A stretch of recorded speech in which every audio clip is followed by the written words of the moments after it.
ایک جنگل میں بندروں کی ایک ٹولی رہتی تھی۔ اس ٹولی میں دو بچے بھی تھے جو بہت زیادہ شرارتی تھے۔ ان کے ماں باپ بھی ان کی شرارتوں سے تنگ آ گئے تھے۔ اسی جنگل میں ایک ننھا جراف بھی رہتا تھا۔ وہ بہت ہی سیدھا سادی اور بھولا بھالا بچہ تھا۔ ایک دن گھاس چرتے چرتے وہ جنگل کے اس حصے میں آ گیا جہاں بندروں کی یہ ٹولی درختوں سے پتے اور پھل فروٹ توڑ توڑ کر کھانے میں مگن تھی۔ دونوں چھوٹے شرارتی بندروں نے جراف کو دیکھا تو انہیں حیرت ہونے لگی کیونکہ ان بچوں نے کبھی ایسا کوئی بھی جانور نہیں دیکھا تھا۔ بندر کے ایک بچے نے کہا، یوں ارے دیکھو تو کتنا عجیب و غریب جانور ہے، آؤ اسے چھیڑتے ہیں۔ دونوں بندر کودتے پھلانگتے اس درخت پر پہنچ گئے جس کے نیچے کھڑے ہو کر جراف پتے کھا رہا تھا۔ جاری ہے اس درخت کی ایک شاخ پر بیٹھ کر دونوں نے جراف سے کہا، اے لمبو، تمہارا کیا نام ہے؟ جراف نے بڑی نرمی سے کہا، اے میں جراف ہوں، کیا مجھ سے دوستی کرو گے؟ تم لوگوں کے نام کیا ہیں؟ دونوں بندر شرارت سے کھکھلا کر ہنس پڑے اور کہنے لگے کہ تم سے ہم کیوں دوستی کرنے لگے؟ کتنے بدصورت ہو تم، مینار کے جیسی گردن اور سیڑھی کے جیسے پیر۔ ہمیں نہیں کرنی ایسے بے ڈنگی جانور سے کوئی دوستی۔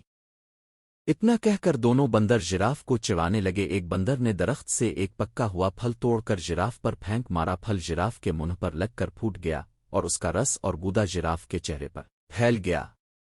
یہ دیکھ کر دونوں بندر قہقہا مار کر ہنسنے لگے اور کودتے پھلانگتے وہاں سے بھاگ گئے۔ جراف بے چارہ روحانسا ہو کر رہ گیا اور منہ لٹکائے وہاں سے چلا گیا۔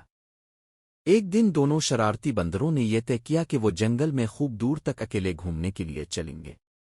صبح صبح جب باقی بندر سو رہے تھے، یہ دونوں شرارتی بندر چپکے سے نکل پڑے۔ کچھ ہی دیر میں وہ بندروں کی ٹولی سے بہت دور نکل گئے۔ جب انہیں زوروں کی بھوک لگی تو ان دونوں نے پیڑوں کی پتیاں اور پھل فروٹ کھا لیے۔ انہیں اس طرح گھومنے پھرنے اور موج مستی کرنے میں بڑا مزہ آ رہا تھا۔ دوپہر ہو چلی تھی۔ وہ دونوں گرمی سے بچنے کے لیے ایک درخت کی ہری بھری شاخوں پر جا کر بیٹھ گئے۔ اس درخت کے نیچے ایک شیر آرام کر رہا تھا۔ پیڑ کے آس پاس ایک بڑا ہرا بھرا میدان تھا۔ میدان کے کنارے ایک ندی بہہ رہی تھی۔ بندر اس سہانے منظر میں ایسا کھوئے کہ انہیں اس بات کا احساس ہی نہ ہوا کہ یہاں ایک شیر بھی موجود ہے۔